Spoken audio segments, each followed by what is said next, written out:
to my party, we're just getting started. A life is a dream or a nightmare scarring. Hand me a drink cause I think I'm going all in. Get me a shrink who can catch me when I'm falling. Cover up my scars, flip the handlebars. Crashing in my car, wake up in a bar. I'll be a superstar, just on my avatar. This world is so bizarre, empty out the reservoir.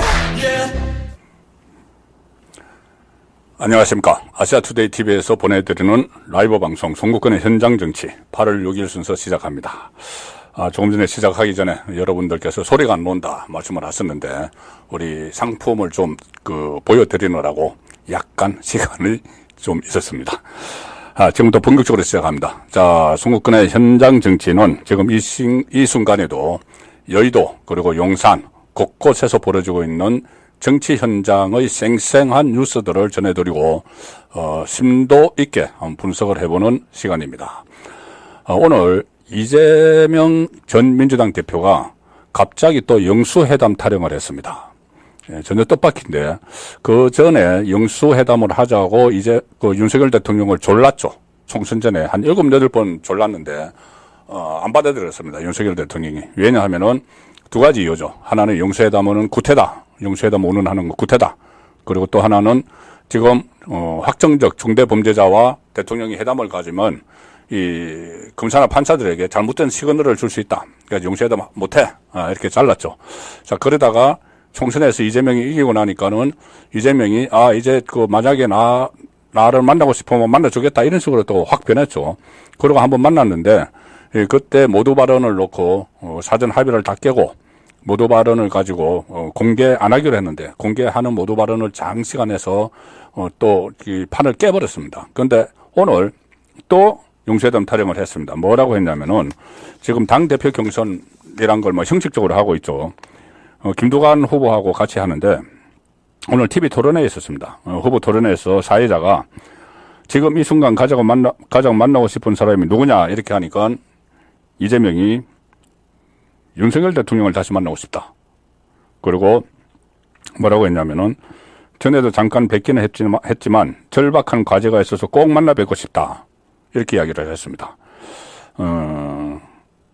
지난 4월 총선 직후였죠. 이재명이 당대표 신분으로 용산 대통령실에서 윤석열 대통령과 차담 형식으로 한번 만났습니다. 그런데 그때 산통을 깨버린 적이 있었죠. 그런데 오늘 또 영수회담 이야기를 하는 겁니다. 지금 상황이 너무 엄혹하고 특히 경제 상황이 너무 좋지 않아서 이를 어떻게 타개할지 꽉 막힌 대결 종국을 어떻게 해결할지 만나서 진지하게 말씀을 나누고 싶다. 꽉 막힌 대결 종국은 본인이 만들었죠. 본인의 방탄을 위해서 7개의 탄핵 법안을 발의하고 9개의 특검 법안을 발의한 것이 이재명은 민주당입니다. 그래서 전국이 꽉 막혔는데 이걸 마치 남 탓하면서 대통령을 만나자 이렇게 이야기하는 건 그 전에도 7번, 8번 만나자고 할 때도 항상 언제였냐면은 이재명의 사법 위기가 최고조에 달했을 때 그것을 타개하는 돌파하려고 만나자고 했죠. 지금도 이재명의 사법 위기는 최고조에 달했습니다. 이미 9월 달에 구형 2개 나오고 10월 달에 1심 판결 2개 나오니까 그것 때문에 또 만나서 뭔가 본인이 국정을 대통령과 논의하는 이런 사람인 것을 또 이렇게 그런 모습을 보여서 검찰과 법원에 잘못된 시그널을 주려는 그런 시도라고 저는 봅니다. 그래서 오늘 만나자 이렇게 이야기를 했는데 오늘은 그 전에 한동훈 국민의힘 대표가 주식시장 폭락 사태와 관련해서 이재명에게 만나자 이렇게 이야기했습니다. 금융투자소득세 폐지 문제를 논의하자 이랬는데 이 한동훈 같은 당 대표죠. 여당 야당 대표 정말 이재명이 이런 이야기도 했습니다. 경제 사정이 좋지 않다.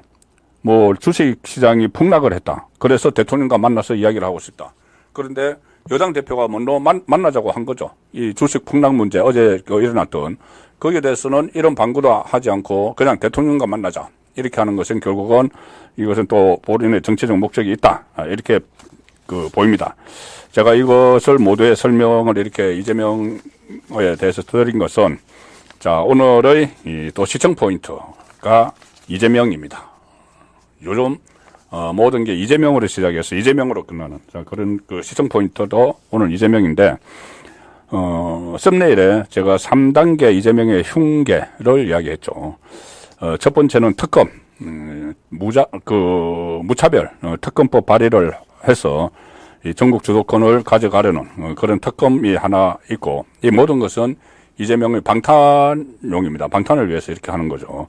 그리고 두 번째 흉계는 이제 윤석열 대통령 탄핵을 어쨌든 본인은 해야지 자기가 사는 길이 열린다고 생각을 하죠. 자, 그리고 세 번째 3단계 그 흉계가 뭐냐? 제가 물음표를 쳐놨는데, 이거 먼저 말씀드리면은 이 국정마비입니다. 국정마비시키는 겁니다. 자, 그건 국정마비시키는 방법이 뭘까? 잠시 후에 그것을 말씀드리도록 하겠습니다. 그래서 오늘도 일단 먼저 지면 심층 분석을 해드리고, 아시아투데이 기사입니다. 최신 뉴스를 전해드리기 위해서 신문 지면보다는 인터넷판 뉴스, 가장 최근 뉴스를 중심으로 행간의 뜻을 읽어보는 그런 시간도 갖겠습니다. 신문 기사를 볼 때 행간의 뜻을 읽으면은 새로운 것들이 좀 보이죠. 자, 그리고 이슈 집중해볼 시간에 오늘 시청 포인트는 딱 3개입니다. 딱 3개. 하나는 이재명 지금 재판 4개 받고 있죠. 대장동, 백현동, 위례신도시, 성남FC, 이게 하나로 묶여서 재판 하나 했습니다. 서울중앙지법 형사 33부 김동영 부장판사. 또 김동영 부장판사에게 재판을 받고 있는 게 위정교사. 이거 따로 다른 재판입니다. 그러니까 2개죠. 하나는 이제 4개가 묶인 거고, 대장동하고 묶인 거고, 위정교사. 또 하나가 공직선거법 위반 사건이 있죠. 이것도 서울중앙지법 34부에서 봤는데, 공직선거법 위반은 고 김문규처럼 몰랐다. 그리고 또 하나는 이 백현동 4단계 용도 변경이 박근혜 국토부의 압력이었다. 거짓말한 거, 대선 때. 그 선거법 하나, 그러니까 3개고, 또 하나 남은 게 대북선거. 이번에는 수원지법에서 재판을 받아야 됩니다. 이 4개의 재판이 있고, 앞으로 또 기소가 될 것들이 있는데, 저도 궁금했습니다. 이재명은 이 중에서 어떤 재판을 제일 무서워할까? 어떤 게 4개 중에서 어떤 게 자기를 덮칠 거라고 생각을 할까? 자, 그런데 단서가 나왔습니다. 오늘 시청 포인트 첫 번째는 이재명이 가장 걱정하는 재판은 뭘까? 부제를 잠깐 말씀드리면은 본회의장에서 변호인 의견서 보다가 딱 걸렸다. 변호인 의견서. 자, 어떤 사건과 관련한 변호인 의견서를 봤을까요? 지금 본회의장에서 막 대법관 후보자 표결하고 막 있는데 이재명은 혼자서 변호인 의견서를 보는 게 카메라에 잡혔습니다. 자, 어떤 사건을 보고 있었을까? 그걸 보면은 이재명이 뭘 무서워하는지 알 수 있겠죠. 그것이 시청 포인트 하나고, 두 번째는 썸네일 내용입니다.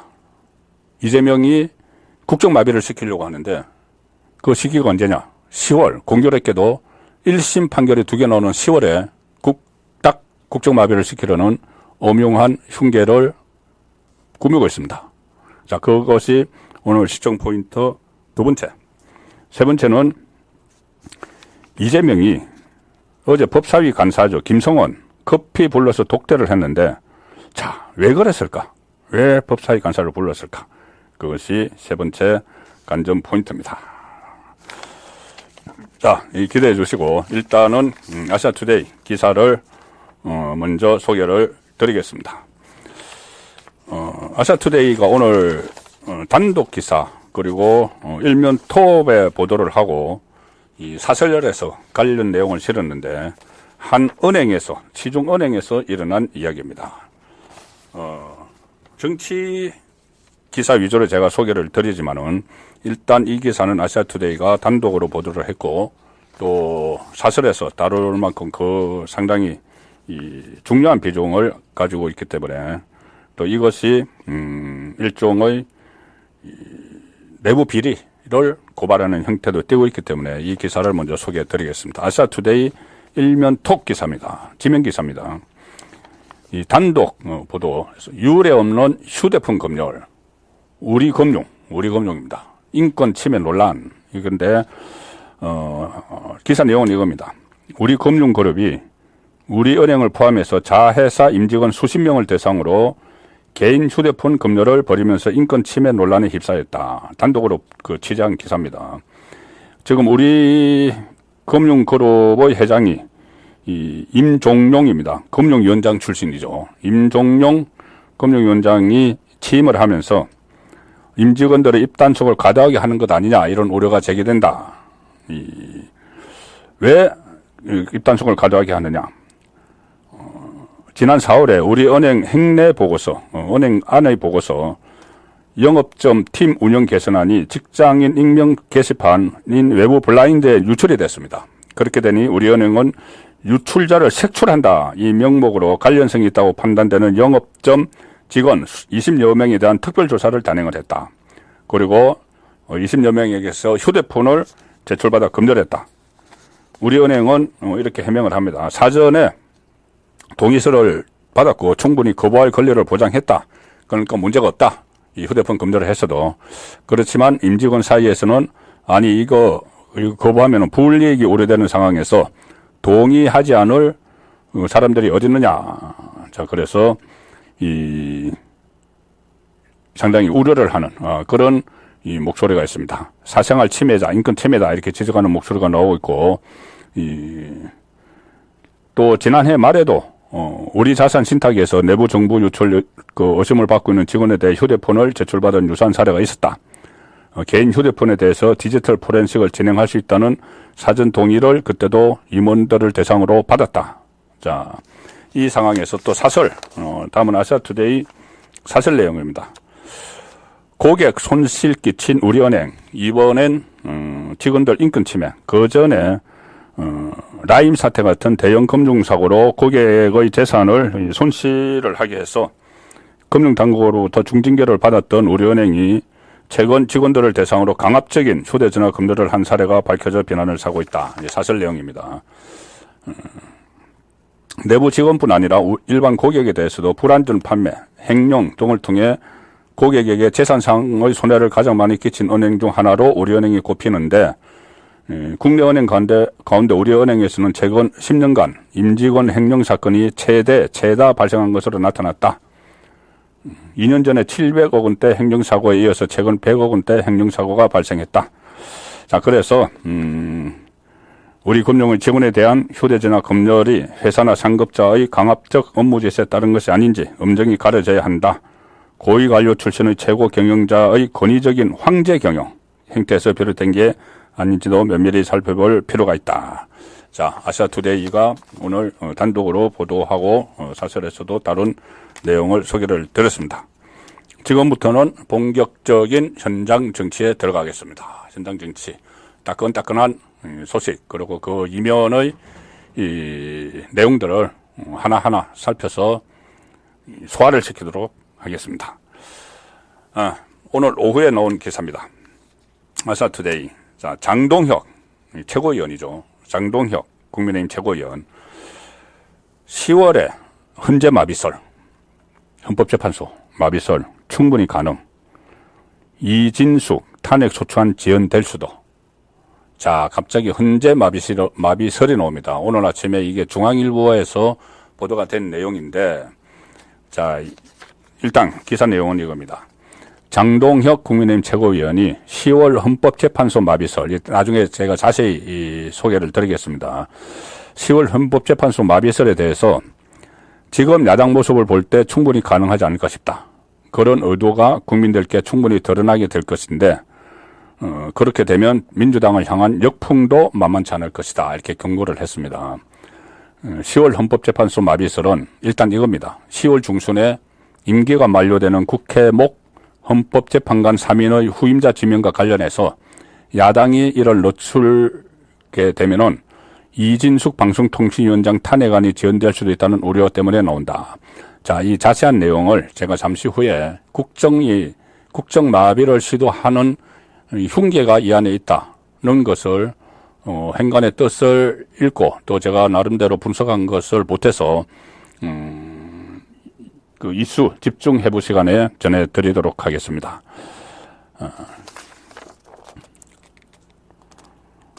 자, 이 문제는 제가 잠시 후에 좀 더 자세하게 도대체 어떤 흉계가 있는지 그것을 분석을 해드리도록 하겠습니다. 아시아투데이 두 번째 기사는 박찬대 전 국민 25만 원 초부자 감세에 비하면 세 발의 피다. 이 민주당 그 대표권한 대행, 전 국민 25원이 아니죠. 전 탈자 났습니다. 25만원. 전 국민 25만원. 초부자 감세에 비하면 세 발의 피다. 자, 이렇게 주장을 했는데,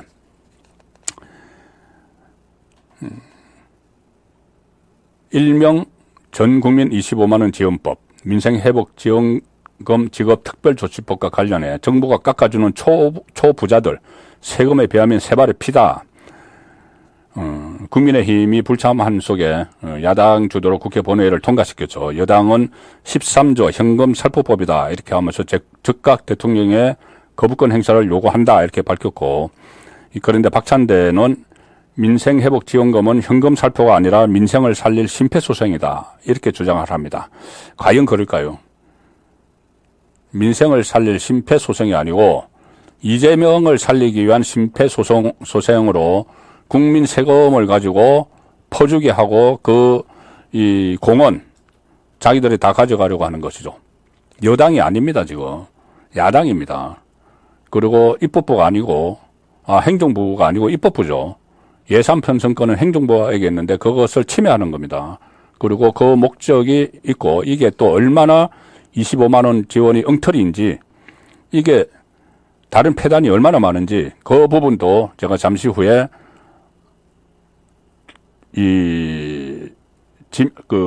이수 집중해볼 시간에 낱낱이 파헤쳐 드리도록 하겠습니다. 이거 쏘고면 안 됩니다. 25만원. 이게 얼마나, 복선이 깔려 있고, 또, 거기에 수반되는 부작용이 얼마나 많은지, 잠시 후에 제가 일목요연하게 소개를 드리도록 하겠습니다. 지면 심층 분석은, 이렇게, 말씀드리고, 일단, 이 부분부터 먼저 말씀드리죠. 지금 제가 소개해드린 거, 박찬대 전 국민 25만원 초부자 감세에 비하면 세 발의 피다고 했는데, 자, 25만원을 지금 갑자기 주려고 하는 이유가 뭘까요? 민주당이. 일단, 총선 공약이었다. 총선 공약 언제 그렇게 잘 지켰습니까? 그런데 지금 갑자기 25만원 전 국민을 준다고 하는데, 전형적인 포퓰리즘이죠. 나중에 대선도 대선이고, 지금 이 탄핵 전국에서 환심을 차르는 거죠. 환심을 차르는 거. 제가 더 자세한 말씀은 안 드리겠습니다만, 이제 돈을 국민에게 나눠주는 문제니까. 그런데 이게 얼마나 엉터리고 위험한지 몇 가지를 말씀드리죠. 첫 번째는, 이게 지금 현금으로 주는 게 아닙니다. 지역사랑 상품권이라는 걸로 줍니다. 지역사랑 상품권 25만원, 1인당 25만원씩. 그런데 이 지역사랑 상품권은, 그냥 그 전에 코로나 지원금 할 때는 이 카드에 돈을 입금을 시켜줬죠. 그러니까 이제 돈을 현금처럼 그렇게 정말 썼는데, 이거는 지역사랑 상품권으로 줍니다. 왜 그러냐면은 명목이 경기 부양, 이 명목이니까 4개월 안에 이제 다 쓰라 이야기입니다. 25만원치를 다 쓰라고 하는데, 지역사랑 상품권이 어떻게 지급이 되냐면, 하나는 이제 종이로, 실제로 백화점 상품권 이런 것처럼 종이로 이제 25만원어치를 주는 상품권을 만드는 게 하나 있고, 하나는, 그게 이제 지르형이라고 하는데, 종이로 만든 거. 그리고 또 하나는 카드형, 카드를 해가지고 또 25만원을 충전해서 나눠주는데 4개월 만에 다 쓰라. 또 하나는 모바일형, 이 휴대전화에다가 이제 입력을 시켜서 하는 건데, 이게 이렇게 하는데 비용이 듭니다. 지루형으로 만들 때 2%, 제작 인쇄비, 금융수수료 2% 발행 비용이 들고, 카드형도 2%, 모바일형도 한 1.9%. 그러면은 13조 원인데 전체 13조 원 중에서 이거를 발행 비용만 2,600억 원이 들어갑니다. 2,600억 원. 자, 그런데 잘 생각해 보시면은 누군가는 이제 2,600억 원짜리 사업을 따는 거죠. 그런데 이런 걸 해본 데서 따겠죠. 이재명 주변에 이거 해본 사람들이 많습니다. 과거에 경기도에서 지역 상품권 이런 거 제도를 많이 했죠. 그러면은 이 사업자를 2,600억짜리 사업자를 할 때 과거에 실적이 있는 사람을 선정을 하겠죠. 그럼 이재명 때 그때 했던 사람들이 선정이 된다는 이야기입니다. 뭐 그거는 이제 자기들끼리 그렇다 치고 어쨌든 2,600억이라는 또 다른 비용이 들어가는 겁니다. 13조 원 외에 이것을 주기 위해서.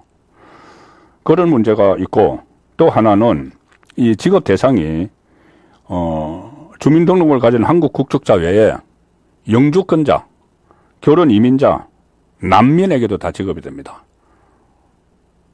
이분들이 그 한국에서 경제 활동을 한다고 다 이제 경기 부양책이라고 하니까 다 주지만 경제 활동을 하지만은 우리 국민과 같은 의무는 다 없죠. 가령 병역 의무 이런 건 없죠.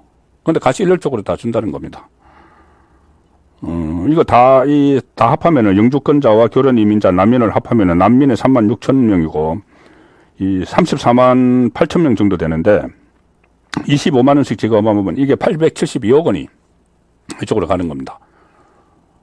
자, 그런 문제, 뭐 문제가 많습니다. 그리고 이게 경기 부양책 하는데 소비 진작 효과는 어떤 경제 한국개발연구원 이런 데 따르면은 한 30%가량 소비 진작 효과를 불러올 거다. 이 13조에 투입한 데 비해서 그래서 30%인데 그 대신에 이걸로 인해서 발생하는 부작용들 엄청나죠. 심지어 이게 전부 다 국채 발행을 합니다. 그러면은 우리 아들 세대들 여기에 다 부담을 그대로 주는 겁니다. 자, 이런 거를 가지고 지금 국민의 한심을 사려고 하는 그 목적이 뭘까요? 자, 뻔하다고 봅니다. 더 이상 제가 이 부분은 말씀드리지는 않겠습니다만은 이게 목적이 뻔한 거죠. 자, 지금부터는 본격적으로 오늘의 이 시청 포인트 부분을 말씀을 드리겠습니다. 첫 번째 시청 포인트는 이재명이 가장 걱정하는 재판은 뭘까? 자, 본회의장에서 변호인 의견서 보다가 딱 걸렸다.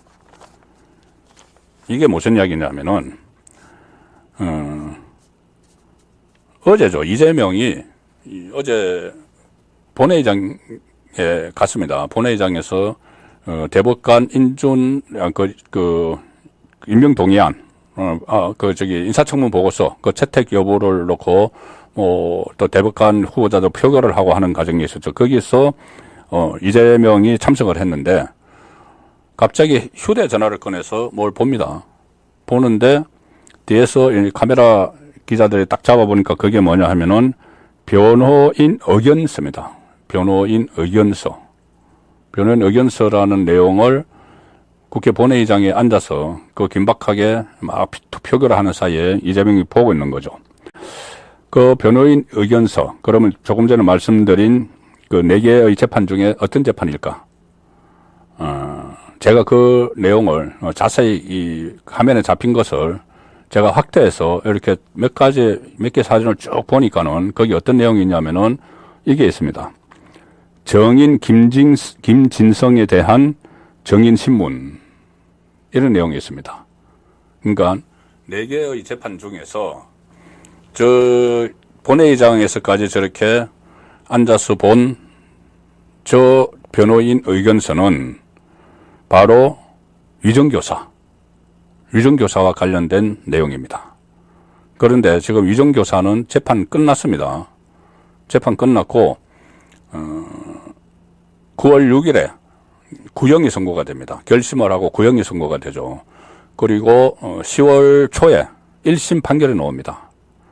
그런데 이 여러 개 재판 중에서 이재명이 아마 이 위정교사에 가장 두려움을 느끼고 있는 것 아닌가 그런 생각이 드는 것이 물론 중한 범죄를 중대한 처벌을 받는 건 이 선거법 위반이죠. 벌금 100만 원만 이상만 오면 모든 게 다 날아가는 거고 또 그다음에 대북송금 같은 것도 있지만 대북송금은 이제 재판이 이제 시작되는 단계고 위정교사가 가장 먼저 선고가 나옵니다. 1심 선고가. 거기다가 위정교사는 김진성 씨의 진술이 다 있죠. 위정을 교사받아서 위정을 한 김진성 씨의 이 진술이 다 있고 또 녹취록이 있습니다. 녹취록이 있어서 그때 일반에 공개가 됐죠. 그때 박종원 의원이 공개를 했죠. 그래서 국민이 다 그 내용을 알고 있죠. 이재명이 자기를 위해서 거짓 정언을 해달라고 회유하는 그 녹취록을 전 국민이 지금 들은 상황이죠. 그렇기 때문에 이정교사가 또 이것은 유창훈 그때 영장판사가 이재명에 대한 구속영장을 기각하면서도 이 위정교사 혐의가 소명이 됐다, 범죄가 소명이 됐다고 이야기를 했었습니다. 그러니 딱 떨어지는 실형감이죠. 자, 실형이 1심에서 선고가 되면 굉장히 큰 내부에서 소요가 일어날 수가 있습니다. 이 상태로 과연 이재명 체제로 갈 수 있겠느냐, 이런 소요가 일어날 수가 있죠. 그리고 얼마 전에 김두관 후보, 지금 같이 대표 경선하죠. 김두관 후보가 그런 말을 한 적이 있죠. 이재명이 어느 재판이라도 하나 유죄를 받으면은 당이 상당히 부담을 느끼게 될 수가 있다. 이재명 대표 체제로 가는 데 대해서. 그리고 지금 당 내에서 가장 우려하는 건 위정교사 사건이다. 이렇게 이야기를 한 적이 있습니다. 그래서 이재명도 이 4개의 재판 중에서 위정교사를 가장 지금 두렵게 생각을 하는 것 아닌가. 왜 그러냐면은 지금 재판 끝났고 지금 계속 재판 받게 되는 건 그 대장동하고 백현동 묶인 거, 대장동 백현동 위례 신도시 성남 FC 묶인 거 이거 하나하고 하나는 이제 이번 달에 그 공판 준비 기일이 열리는 대북 송금 사건이죠. 그리고 지금은 재판이 안 열리고 있습니다. 모든 재판이. 최근에 이재명 재판정 가는 모습 뜸하죠. 최근에 보지 못했죠. 왜 그러냐면은 지금은 하계 휴정 기간이기 때문이죠. 지금 법원이 7월 29일부터 8월 9일 이번 주 금요일까지 재판이 없습니다. 재판 없는 상황인데도 이재명이 본회의장에서 이 변호인 의견서 이것을 읽어보고 있었다는 것은 위정교사와 관련해서 그만큼 위정교사에 대한 지금 두려움을 가지고 있는 거죠. 9월 6일 날 구형되고 또 10월 초에 1심이 나올 거니까. 사실 1심이 막상 나오면은 예를 들어서 징역 몇 년 하고 집행유예 이렇게 나오면은 분위기가 민주당 안에 분위기도 확 달라질 수가 있습니다. 이게 대법원의 확정 판결이 되면은 다음 대선 전에 확정 판결 되면은 이재명은 피선거권이 박탈이 되죠. 박탈이 돼서 다음 대선에 못 나오죠. 본인의 대표직이나 국회의원직도 다 날아가는 것은 물론이고, 그러면 다음 대선에도 나오지 못할 당 대표를 지금 8월 18일로 다시 당 대표가 된다고 해도 당 대표를 끝까지 결사옹위하면서 가진 않겠죠. 자, 그 상황에서 초조함을 드러냈다. 변호인 의견서라는 것은 원래 이런 겁니다. 변호인 의견서는 변호인이 그 사건에 대해서 쟁점을 다 이제 정리를 하고 재판 전략을 요약을 한 거죠. 그런데 이게 재판이 다 끝났는데 위정교사에 대한 사건 기록을 살펴보고 있었다. 이재명도 변호사죠. 변호사니까 이 사건이 과연 어떻게 나올지, 판결이 나올지 그것이 상당히 본인으로서는 궁금하겠죠. 어쨌든 가장 걱정하는 재판은 아마 이거일 것 같아. 예, 일단 이것을 봤으니까, 그걸 보고 있었으니까 이제 제가 그렇게 의미를 부여하는데, 사실 가장 제가 볼 때는 이재명에게 가장 위험한 재판은 다 위험합니다. 다 위험한데 공직선거법 위반은 이게 100만 원 이상 나오면 모든 게 끝나죠. 그런데 일부에서는 100만 원 이상 안 할 수도 있다. 100만 원 이상을 때리면은 민주당이 434억 원을 토해내야 되는데 그 민주당 망하라는 이야기죠. 그래서 판사가 지금 서울경사지법 34분 판사인데 그 판사도 좌파 성향의 판사입니다. 그래서 100만 원이 아니고 한 80만 원 이렇게 해서 봐줄 수도 있다는 이야기가 끊임없이 나옵니다. 자, 그 이제 판사 성향이 있기 때문에 이제 그런 이야기가 나오죠. 그래서 만약에 그런 경우를 가정을 하면은 제가 판단할 때는 가장 위험한 재판은 대북송금입니다. 대북송금. 수원지방법원에서 그 대북송금의 저승사자라는 신진우 부장판사가 심리를 시작을 하죠. 이달에 일단 재판이 시작이 됩니다. 8월 27일에 수원지법에서 공판 준비 기일이 열리는데 이게 이 신진우 부장판사가 이걸 집중 심리를 진행을 할 가능성이 있습니다. 왜냐하면은 신진우 부장판사가 이 대북 선거과 관련해서 이미 이화영 재판을 1년 8개월 동안 했죠. 1년 8개월 동안 해서 너무나 잘 알고 있고 또 김성태 재판도 했습니다. 그리고 이화영에게 9년 6개월 선고를 하고 김성태에게 3년 6개월을 선고를 했죠. 그래서 이게 집중 심리해서 주 2회 정도 재판을 진행을 할 수도 있습니다. 그럼 이게 상당히 재판이 빨라질 가능성이 있는데 이거는 뭐냐면은 이 특가법입니다. 제3자 뇌물죄죠.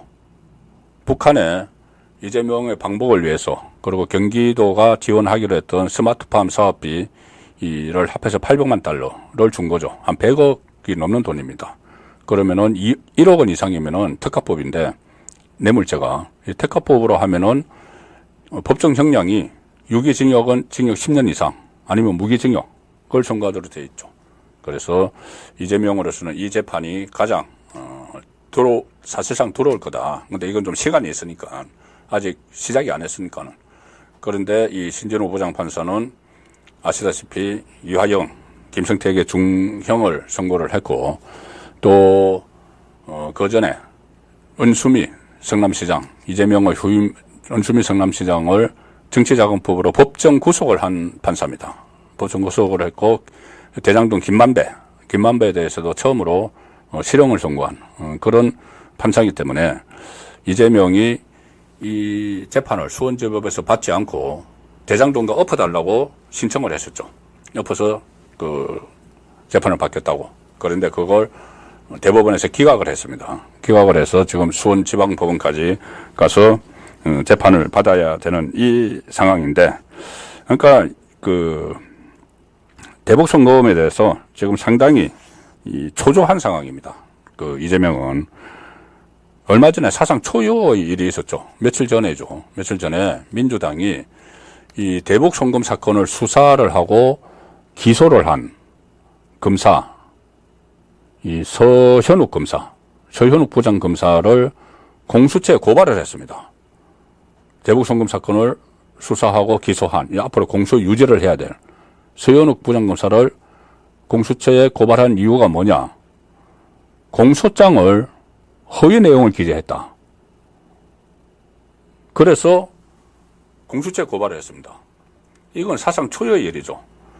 검찰이 공소장을 써서 재판에 넘기면은 그 공소장을 가지고 검찰은 공소장 내용을 입증을 하고 재판에서 피고인의 변호인은 그것을 반박을 하면서 재판이 이루어지는 거죠. 그리고 최종 결정은 판사가 하는 거죠. 법원에서 하는 거죠.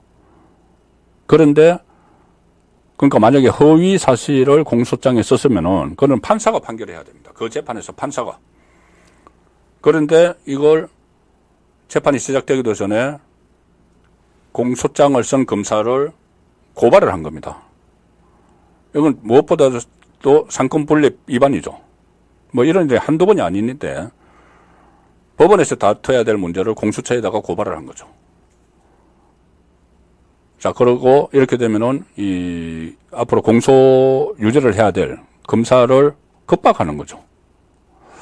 이런 그 무도한 일을 벌일 정도로 지금 이재명은 이 대북 송금 그 사건을 굉장히 두려워하면서 지금 임하고 있다. 그렇게 보입니다. 그래서 지금 뭐 4개의 재판 중에 뭐 하나 만만한 거는 없지만 지금 당장 이재명이 눈앞에 닥쳐서 불안해하는 것은 위정교사다. 그리고 장기적으로는 대북 송금 사건, 제3자 뇌물죄. 자, 그래서 여러 가지 이재명 주변의 상황이 상당히 좋지 않다. 자, 이렇게 나오는데, 그럼 이재명도 나름대로 뭔가 방어막을 치겠죠. 꼼수가 총동원되든 뭐 하든 본인이 살아야 되니까 방어막을 치겠죠. 그 방어막을 치기 위해서 말씀드린 대로 이 특검 9개의 특검 법안을 발의를 하고 또 7개의 탄핵안을 내놨습니다. 자, 그런데 특검 아무리 최상병 특검에서 보셨다시피 자기들이 그 과반수를 가지고 통과를 시켜도 대통령이 거부권을 행사하면서 방어를 하는 거죠. 당연히 거부권, 헌법에 보장된 거부권을 행사를 하죠. 그러니까 무의로 돌아가죠. 그 다음에 탄핵. 지금 검사들 탄핵하고, 방통위원장들 탄핵을 하는데, 결국 목적은 윤석열 대통령 탄핵이겠죠. 그런데 탄핵이 만만치 않죠. 왜냐하면은, 일단 국회를 통과를 하려면, 3분의 2가 있어야 되는데, 3분의 2에서 8석이 모자라죠. 국민의힘이 108석을 가지고 있기 때문에. 국민의힘 108석 중에서 8명 이상이 이탈을 해야지 탄핵안이 통과가 되는데, 지금 한동훈 대표 체제가 들어서고 나서 그럴 가능성이 더 확 낮아졌습니다. 왜 그러냐면은 이탈을 하는 쪽은 당내 비주류가 이탈을 하죠. 그런데 지금 당의 주류가 한동훈 쪽이고 비주류가 친윤입니다. 친윤이 비주류인데 거기서 이탈을 할 리는 만무하죠. 윤석열 대통령 탄핵안에 대해서. 그래서 이게 지금 어렵다는 이야기고, 이게 만약에 헌재로 가더라도 이게 헌재에서 기각될 게 뻔합니다. 뻔하니까 이거를 이 카드도 지금 탄핵 카드도 특검 카드도 탄핵 카드도 계속 이제 역풍만 불 수가 있고 실제로 효과를 장담하지 못하는 게 지금 이재명의 쏘가리입니다. 그래서 지금 꺼내든 게 뭐냐? 국정을 마비시키는 겁니다. 국정 마비. 국정 마비가 어떻게 되느냐? 제가 조금 전에 장동혁 최고위원이 말한 기사 내용을 소개해드렸죠. 아시아투데이. 10월에 헌재 마비설 충분히 가능하다. 이진숙 탄핵 소추안 지연될 수도, 이 내용인데, 자, 제가 말씀드린 대로 이렇습니다.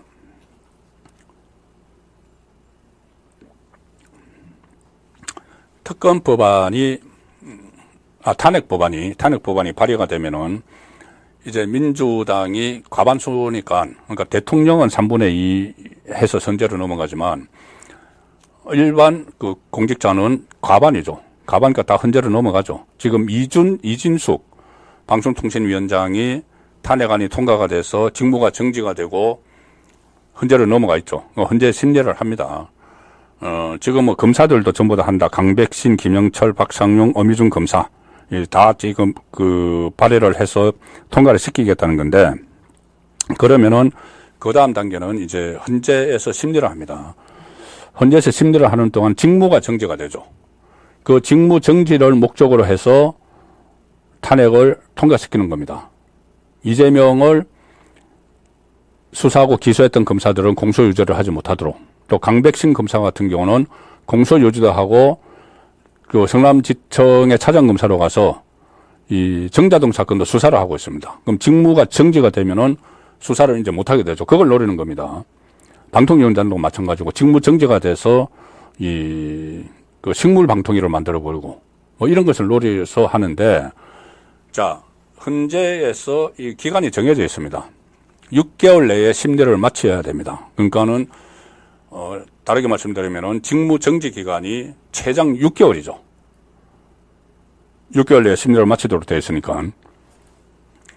가령 이상민 행안부 장관이 그때 이태원 참사로 인해서 탄핵이 통과가 돼서 직무가 정지가 됐고 헌재에서 167일 만에 기각이 돼서 다시 직무에 복귀를 했습니다. 최대 180일 동안 직무가 정지가 되죠. 180일 안에 헌재가 결정을 내려야 된다는 이야기입니다. 자, 그런데 이게 식물 헌재를 만든다는 게 뭐냐면은, 지금 헌법재판소의 재판관은 9명입니다. 9명인데, 헌법재판소법에 따르면은 7명 이상이 돼야지 심의를 하고 의결을 합니다. 6명으로는 되지가 않습니다. 7명 이상이 참여를 해야지 심의하고 의결을 하죠. 기각을 하든지 뭐를 하든지. 그런데 이 9명 중에서 4명이 10월 달 안에 지금 임기가 만료가 됩니다. 그런데 4명이 임기가 만료됐는데 그 중에 1명은 대법원장 추천목이신데 그거는 대법원장이 다시 추천을 하면 되는데 3명이 국회 추천목입니다. 국회 추천목 3명은 여당 한 사람, 야당 한 사람, 그 다음에 제3당이 한 사람, 이렇게 해서 3명을 추천을 하면은 대통령이 임명을 하게 돼 있는데, 이 3명을 추천을 하려면은 국회 의결을 해야 됩니다. 그러니까 민주당이, 다수당이 민주당이 국민의힘 추천, 또 뭐 제3당 추천, 뭐 조국당이 이제 하겠죠. 어쨌든 그것에서 민주당이 의결을 하지 않으면은 추천이 안 되는 거죠. 다시 말씀드리면은 3명이 결연이 생기게 됩니다. 추천을 안 하고 계속 밀어버리면. 방통위원장 지금 2인 체제도 그때 그 최민희를 추천을 했다가 하자가 있어서 대통령이 임명을 안 하니까는 지금 2인 체제로 그냥 가는 거죠. 그 다음에 추천을 안 했기 때문입니다. 그런데 현재도 민주당이 주도해서 국회목 3명을 추천을 안 하면은 전체 9명 중에서 3명이 빠지죠. 10월 달에 임기가 돼서 나가죠. 그러면 6명이 남는데 6명으로는 의결을 못 하는 거죠. 의결을 못 하니까 이게 어떤 상황이 발생을 하느냐면, 이 검사들이나 아니면 이진숙 방통위원장이나 지금 직무가 정지가 되는데, 직무가 이진숙은 됐고 검사들은 통과시키면 직무가 정지가 되는데, 이게 규정된 6개월 안에 다시 기각이 돼서 복귀를 하는 게 아니고 심리를 못 하니까는 계속 간다는 거죠. 계속 직무 정지 상태로. 그러면 헌재가 이제 마비가 되죠. 헌재가 마비가 되면 또 어떤 일이 벌어지느냐. 어떤 권한 쟁의 심판, 지금 국민의힘이 윤석열 대통령 탄핵 청원 청문회 이걸 가지고 권한 쟁의 심판을 신청을 했죠. 헌재에. 이것도 지금 심사를 못 합니다. 그리고 가령 예를 들어서 방통위원장 이렇게 직무 정지를 했으면 가처분 신청 이런 것도 헌재에서 해야 되는데 헌재에서 심리를 못 하게 되죠. 10월 이후에. 민주당이 그렇게 해버리면은, 추천을 하는 걸 막아버리면은. 자, 그 상황이 되면은 또 어떤 문제가 발생하느냐. 제가 왜 국정이 마비된다고까지 말씀을 드리냐면은, 이게, 가령 예를 들어서 이제 저번에 이상민 장관을, 탄핵을 해서 직무를 정지시킨 것처럼 장관들을 이제 과반수니까 대통령은 3분의 2지만은 이 줄줄이만 탄핵을 해가지고 직무정지를 시켜서 6개월 안에 헌재 심리가 안 이루어지면은 거기는 그냥 계속 직무정지가 되는 겁니다. 이러고서 핵심적인 몇 사람들을 줄줄이 탄핵을 하면은 거의 국정이 마비되는 사태로 가버리는 거죠. 지금 그 우려가 있고, 오늘 지금 언론에서도 오늘 아침에 중앙일보에서도 이 내용을 보도를 했습니다. 그래서 10월에 헌재 마비설이 있다. 그야 무더기 탄핵 몰이가 이걸 노린 건가. 자, 이런,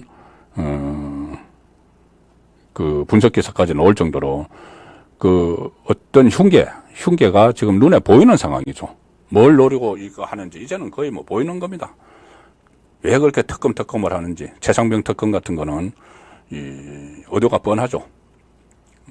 어떤 직권 남용, 대통령의 직권 남용, 꼬투리를 잡아서 탄핵으로 몰고 가려고 하는 것이고, 또 탄핵, 검사들 탄핵은 이재명의 공소유지, 또 수사 이런 것을 방해하려는 것이고, 지금 눈에 보일 정도로 이렇게 노골적으로 되는 것은 그만큼 이재명의 사법 이기가 눈앞에 닥쳤다. 이제 방정이 될 수 있는 그런 상황인 겁니다. 그래서 이제 그런 것들이 다 좀 어려워지니까 이번에는 아예 헌재를 마비시켜서 직무 정지를 줄줄이 시켜서 국정을 마비시키는 그런 전략까지도 모색을 하고 있는 것 같아. 이것이 지금 언론에서도 주목을 합니다. 물론 민주당에서는 그것까지는 생각하지 않고 있다고 하는데, 결국 그렇지 않다면은 왜 이렇게 무리하게 탄핵을 밀어붙이는가. 방통위원장이나 또는 이제 검사들, 앞으로 이제 국무위원들도 다 그런 식으로 하겠죠. 그래서 이 부분도 새로운 논란거리가 될 가능성이 많습니다. 오늘 조선일보 칼럼에 이런 게 하나 있습니다. 조선일보 태평로라는 칼럼인데 김광일 논설위원, TV조선 아침에 신통방통 진행하는 김광일 논설위원 칼럼인데, 상당히 이 발상이 그럴듯합니다. 그럴듯한 게 아니고 아주 획기적인 제안을 합니다. 뭘 제안을 했냐면은, 제목은 이제 탄핵이 기각되면 국회의원의 직무도 정지해야 된다. 이런 제목으로 칼럼을 썼는데, 제안을 합니다. 이게 이 탄핵안이 지금 남발을 하는 것이 얼마나 우리 국익에 정상적인 국정 운영에 폐를 끼치는지 그것을 쭉 설명을 하고 나서 획기적 제안을 하는데, 탄핵 남발의 싹을 미리 잘라야 한다 이러면서 첫 번째는 이렇게 이야기합니다. 국회 교섭단체 정당의 탄핵 발의는 특정 정권의 임기 5년 동안 3회 이내로 제한해야 된다. 자, 그러니까 가령 민주당이 뭐 탄핵을 하는 것은 정권 임기 5년 동안 3회 이내로 제한해야 된다. 근데 벌써 지금 7번 했죠. 왜 이렇게 해야 되는가 하면은 국정을 마비시킬 수 있기 때문에. 이 3회 이내라는 것을 또 이렇게 설명을 합니다. 현대 스포츠의 핵심적 특징 중에 한 가지가 비디오 판독이 있죠. 근데 비디오 판독도 요청하는 횟수가 제한되어 있죠. 왜 그러냐면은 무한정 비디오 판독을 용인을 하면은 경기 운영이 불가능해지기 때문에 제한을 하죠. 그것처럼 이 국정 운영을 긴 시간 중단시키는 탄핵 요청이기 때문에 이거를 임기 5년 동안 3회 이내로 제한한다. 특정 정당에서 3회, 민주당 3회. 벌써 뭐 7번째 했습니다. 근데 어쨌든 그럴듯한 획기적 제안이라고 저는 봅니다. 그리고 탄핵 소추안이 헌재에서 기각되면은 이제 6개월 동안 직무정지가 돼도 최장. 그러면은 그 탄핵 소추안에 서명한 국회의원들도 의정 활동을 6개월 동안 정지하자. 획기적이죠. 왜냐하면은 일종의 무고죄입니다. 탄핵 무고죄.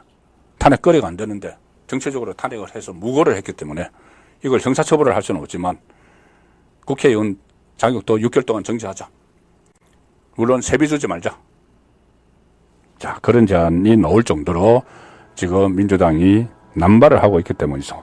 그리고 기각된 탄핵 소추안에 실제 무고 혐의가 있는지를 수사를 할 탄핵 남용 의혹 특검법도 자동적으로 발동돼야 한다.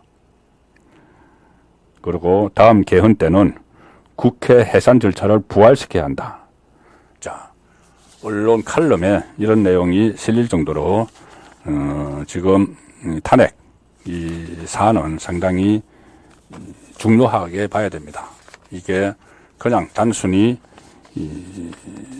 남발을 한다 이 차원을 넘어서서 이재명의 사법 위기를 벗어나기 위해서 이 헌정 질서를 무너뜨리는 이 상황까지 가고 있기 때문에 그렇습니다.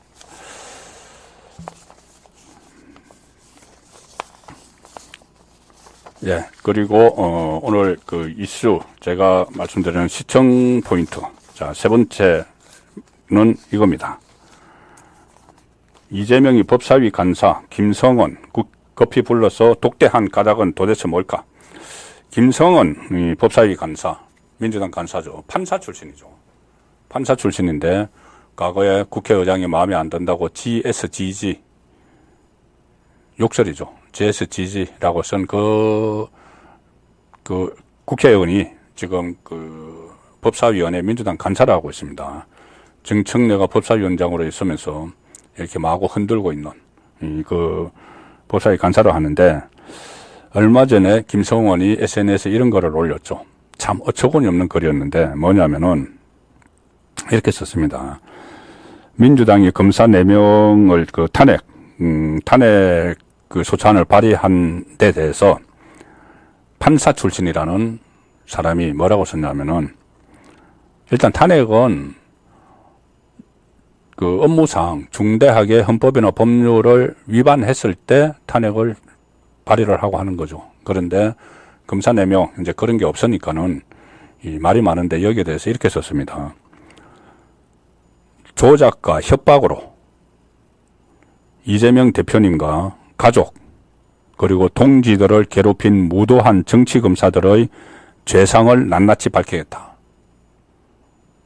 한마디로 이야기하면은 이재명 대표님과 가족, 김혜경 여사님, 동지, 정진상, 김용 이 사람들을 괴롭혔기 때문에 검사들을 그 괴롭힌 검사들을 탄핵한다. 이 내용이죠. 얼마나 어처구니가 없습니까? 그냥 이게 정치보복 탄핵이라는 것을 그대로 SNS에 드러내는 거죠. 김성원은 왜 이랬을까? 법사위 간사를 하면서 개딸들한테 욕 먹고 있기 때문입니다. 왜 정청래처럼 그렇게 막 하지 않느냐? 좀 세게 해라. 이런 이제 욕을 먹고 있기 때문인지 어쨌든 이런 거를 올렸습니다. 검사가 수사를 했다는 이유로 이 피고인이 탄핵하겠다.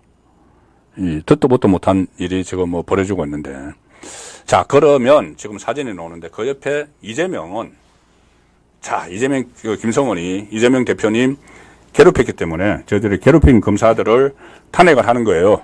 이렇게 했으면은 이재명은 정상적이면 뭐라고 해야 될까요? 꾸짖어야죠. 꾸짖어야죠. 아니 탄핵이란 것이 그런 식으로 휘하하면 안 돼. 응? 이것은 이 업무상 중대한 이 위헌이나 위법적인 일이 있었기 때문에 탄핵을 하는 건데 그렇게 이야기하면 안 되지. 꾸짖어야죠. 근데 그러지 않고 어제 불러들였답니다. 그 김성원을 이재명이 어제 본회의 직후에 김성원 간사 이리 좀 와봐 해서 비공개 면담을 가졌다고 합니다. 그런 이야기를 이재명 대표님을 괴롭힌 대로 검사를 탄핵을 한다고 한 김성원을 따로 비공개 독대를 해주면서 뭐라고 했냐. 이건 이제 이재명이 아니고 그 김성원이 이재명 대표님한테 들었다는 이야기입니다. 최근에 민주당 법사위 주도로 진행된 최상병 특검법 청문회 그리고 대통령 탄핵 청문회가 있었죠. 정청래가 주도했고 거기에 이제 김성원이 간사로서 거들었던 그 말도 안 되는 대통령 윤석열 대통령 탄핵 청원 청문회 2번 열었죠. 막 정인들을 불러가지고 일종의 뭐 퍼포먼스를 했는데 거기에 대해서 격려를 했다는 겁니다. 뭐라고 격려했냐? 이재명이 법사위 간사한테 잘했다, 든든하다 격려를 해줬다는 겁니다. 그리고 또 하나 이게 포상을 준 성격이 있습니다. 뭐냐면은 최근에 이 민주당이 최고위원 경선도 하는데 그때마다 이재명이 힘을 실어주면은 그 최고위원들이 막 득표율이 올라가죠. 그런데 지금 민주당이 하는 게 또 하나 있습니다. 각 시도당 위원장 경선을 하는데 이 김성원이 경기도당 위원장에 지금 도전을 한 상태입니다. 그러면 김성원을 이렇게 딱 불러가지고 이렇게 탁탁 두드려주면서 이제 이재명이 격려를 해주는 것이죠. 그러면 이 격려를 해주면은 개딸들이 알아듣습니다. 아, 경기도당은 김성원 찍으라는 거구나. 알아듣죠. 그래서 김성원에게 또 표를 몰아주게 되겠죠. 그러면 김성원은 일종의 포상을 받은 거죠. 포상. 경기도당이 손을 들어주는 경기도당 위원장에. 그래서 결국은 이 말을 하는 거야. 뭐 법사위가 최혜병 특검본 청문회, 대통령 탄핵 청원 청문회에 대해서 잘했다, 든든하다 했지만 이 자기를 괴롭혔기 때문에 검사들을 탄핵을 하는 것이다. 뭐 이렇게 이야기를 한 데 대해서 오히려 이 꾸짖기는커녕 따로 불러서 힘을 실어주는 자 지금 그런 행태를 보이고 있는 겁니다.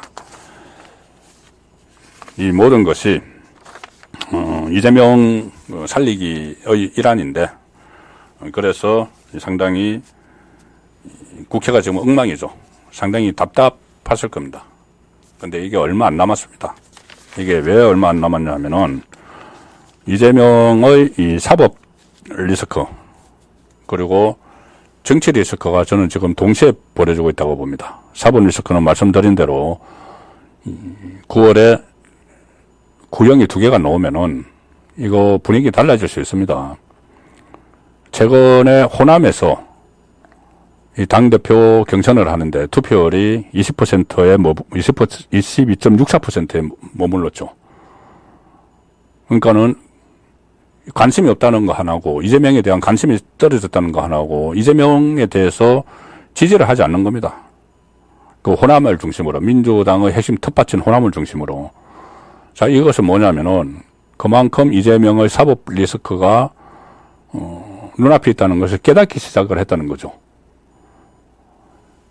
호남에서 가장 관심이 많습니다. 이재명의 사법 리스크에 대해서는. 왜냐하면은 지금까지 민주당이 3번 정권을 잡았죠. 3번 정권을 잡았는데 그 한 번은 DJP 연합에 의해서, 지역 연합, 김대중, 김종필, DJP 연합, 호남과 충청의 연합에 의해서. 왜냐하면은 호남은 절대 인구가 적기 때문에 다른 지역과 연대를 안 하면 어렵죠. 충청과 연대를 해서 그때 정권을 잡았습니다. 물론 이념적인 그 결합도 있었지만은, 나머지 2번 노무현, 문재인이 정권을 잡은 것은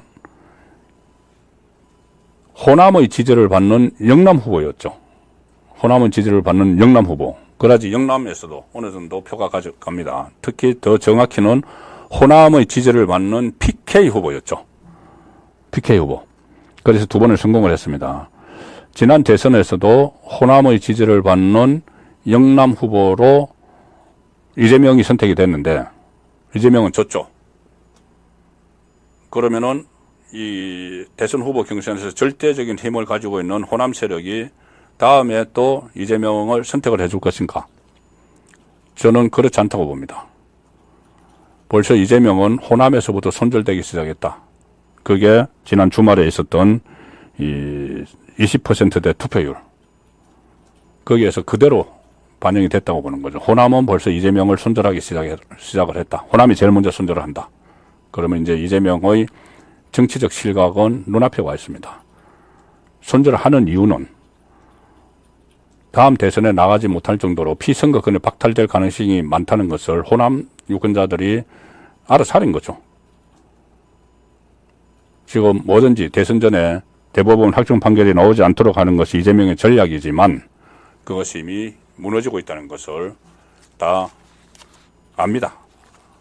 정치에 좀 관심이 있는 민주당 지지층에서는 정치에 관심이 있기 때문에 더욱더 자세히 살펴보고 어렵다는 것을 알기 때문에 이재명 손절에 들어간 거죠. 호남에서 시작이 됐습니다. 이게 이제 실제로 1심이 나오면은 전국적으로 확산이 되면서 이재명 손절론이 불거질 가능성이 높습니다. 그렇게 되면은 좀 국회도 정리가 될 걸로 저는 기대를 하고 있습니다. 8월 6일 보내드린 송국근의 현장 정치 라이브 방송은 여기서 마치겠습니다.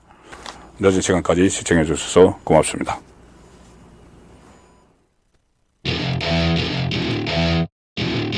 Welcome to my party, we're just getting started. A life is a dream or a nightmare scarring. Hand me a drink cause I think I'm going all in. Get me a shrink who can catch me when I'm falling. Cover up my scars, flip the handlebars. Crashing in my car, wake up in a bar. I'll be a superstar.